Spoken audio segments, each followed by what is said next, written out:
Redmi Note 12 Pro 4G. HP ini tuh identik banget sama seri pendahulunya yaitu Redmi Note 10 Pro. Tapi dikasih fitur fast charging 67 wattnya Redmi Note 11 Pro. Nggak cuma itu, Redmi Note 12 versi reguler aja udah pakai MIUI 14 dan OS Android 13. Lah ini kok masih pakai MIUI 13 dan OS Android 11? Apakah dengan harga 3,3 jutaan HP ini masih layak untuk dibeli? Mau tahu jawabannya? Tonton video kali ini sampai habis.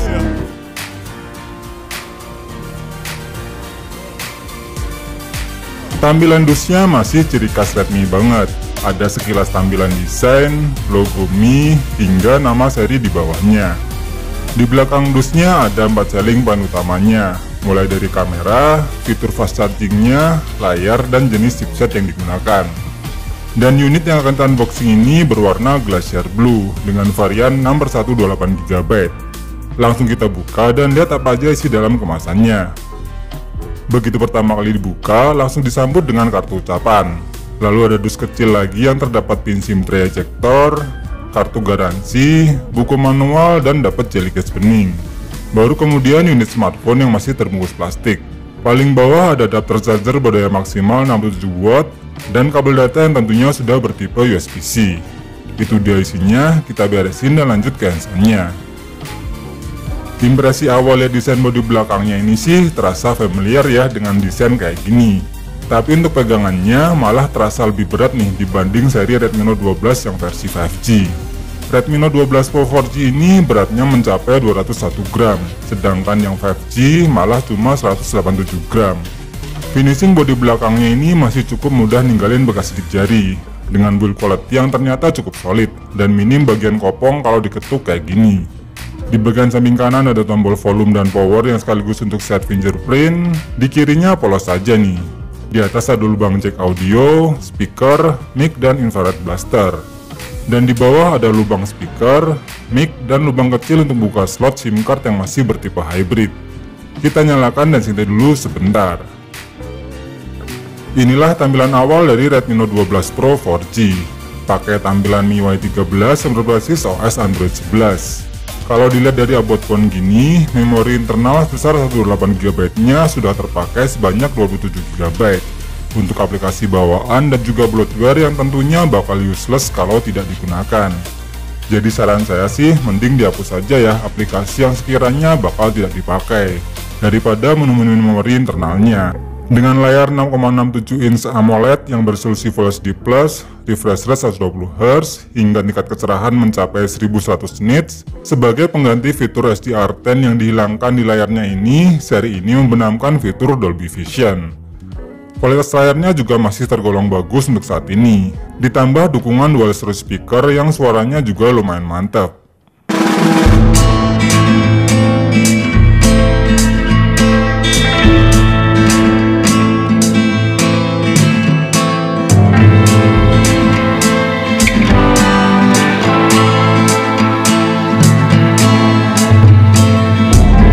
Yang menarik malah di bagian kameranya. Kalau yang versi 5G cuma pakai 50MP, yang versi 4G-nya ini pakai kamera utama sebesar 18MP. Didukung lensa ultrawide 8MP dan dua buah dual lensa megapiksel untuk sensor bokeh dan makro. Di bagian depan terdapat kamera selfie berukuran 16MP yang hanya bisa merekam video 1080p 30fps. Beda dengan kamera utamanya yang bisa merekam hingga 4K 30fps. Overall untuk hasil fotonya masih terasa khas warnanya Xiaomi banget. Punya tone warna yang lebih ke warm dan detailnya juga terbilang lumayan.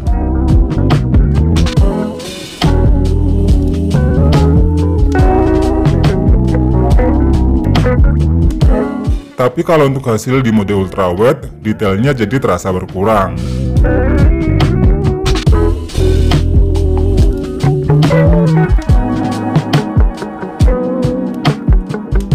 Foto bokehnya juga tergolong rapi, walau terasa kurang natural.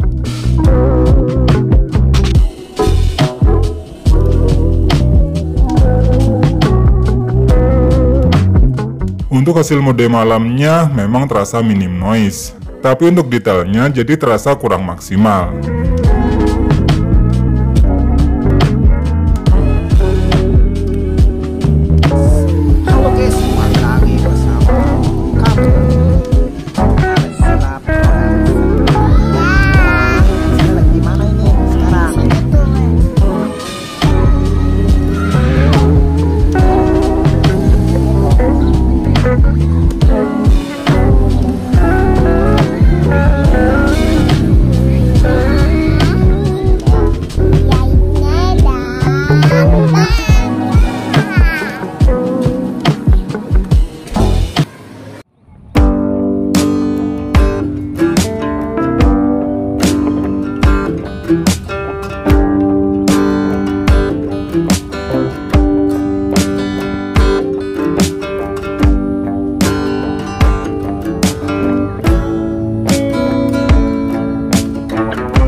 Chipset